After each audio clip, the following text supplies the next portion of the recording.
गर्मी के दिनों में कई बार खबरें आती हैं एसी के कंप्रेसर में आग लग जाती है या ब्लास्ट हो जाता है। और इस बार खबर आ रही है पलवल से, जहां एसी के कंप्रेसर में ब्लास्ट हुआ है। कंप्रेसर फटने से घर में आग भी लगी है। आग की भेंट चढ़ा है। घर के में रखा सामान आगजनी में घर में मौजूद महिला घायल हुई है। सुखराम हॉस्पिटल के डॉक्टर अपार्टमेंट की दरअसल ये घटना बताई जा रही है। फायर ब्रिगेड ने आग पर काबू पा लिया। रात करीब 9 बजे की ये घटना है। गर्मी के चलते बताया जा रहा है कि कंप्रेसर फटने की आशंका है और कंप्रेसर में आग लगी। सूचना मिली सर कि अपने सुखराम हॉस्पिटल में आग लगी हुई है, तो मौके पे ही 2 गाड़ी हम लेकर यहाँ पहुंचे। ऊपर इनका जो रेजिडेंस है, ऊपर हॉस्पिटल के ऊपर जो रेजिडेंस है उसमें 2 ड्राइंग रूमों में आग लगी हुई थी, और जिसको हमने लगभग 25 से 30 मिनट में आग को काबू कर दिया। टेम्परेचर हाई है तो आग लगना स्वाभाविक है। कहीं ना कहीं से अपनी स्पार्किंग भी हो जाती है। बिजली के ऊपर भी पूरा लोड चला हुआ है, तो उसमें कोई गर्मी के दिनों में कई बार खबरें आती हैं एसी के कंप्रेसर में आग लग जाती है या ब्लास्ट हो जाता है। और इस बार खबर आ रही है पलवल से, जहां एसी के कंप्रेसर में ब्लास्ट हुआ है। कंप्रेसर फटने से घर में आग भी लगी है। आग की भेंट चढ़ा है। घर के में रखा सामान आगजनी में घर में मौजूद महिला घायल हुई है। सुखराम हॉस्पिटल के डॉक्टर अपार्टमेंट की दरअसल ये घटना बताई जा रही है। फायर ब्रिगेड ने आग पर काबू पा लिया। रात करीब 9 बजे की ये घटना है।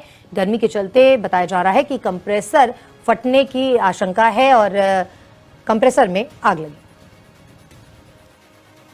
सूचना मिली सर कि अपने सुखराम हॉस्पिटल में आग लगी हुई है, तो मौके पे ही 2 गाड़ी हम लेकर यहाँ पहुंचे।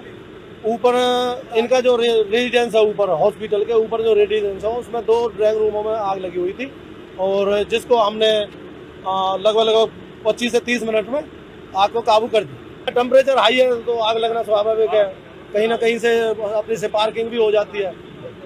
बिजली के ऊपर भी पूरा लोड चला हुआ है, तो उसमें कोई गर्मी के दिनों में कई बार खबरें आती हैं एसी के कंप्रेसर में आग लग जाती है या ब्लास्ट हो जाता है। और इस बार खबर आ रही है पलवल से, जहां एसी के कंप्रेसर में ब्लास्ट हुआ है। कंप्रेसर फटने से घर में आग भी लगी है। आग की भेंट चढ़ा है। घर के में रखा सामान आगजनी में घर में मौजूद महिला घायल हुई है। सुखराम हॉस्पिटल के डॉक्टर अपार्टमेंट की दरअसल ये घटना बताई जा रही है। फायर ब्रिगेड ने आग पर काबू पा लिया। रात करीब 9 बजे की ये घटना है। गर्मी के चलते बताया जा रहा है कि कंप्रेसर फटने की आशंका है और कंप्रेसर में आग लगी। सूचना मिली सर कि अपने सुखराम हॉस्पिटल में आग लगी हुई है, तो मौके पे ही 2 गाड़ी हम लेकर यहाँ पहुंचे। ऊपर इनका जो रेजिडेंस है, ऊपर हॉस्पिटल के ऊपर जो रेजिडेंस है उसमें 2 ड्राइंग रूमों में आग लगी हुई थी, और जिसको हमने लगभग 25 से 30 मिनट में आग को काबू कर दिया। टेम्परेचर हाई है तो आग लगना स्वाभाविक है। कहीं ना कहीं से अपनी स्पार्किंग भी हो जाती है। बिजली के ऊपर भी पूरा लोड चला हुआ है, तो उसमें कोई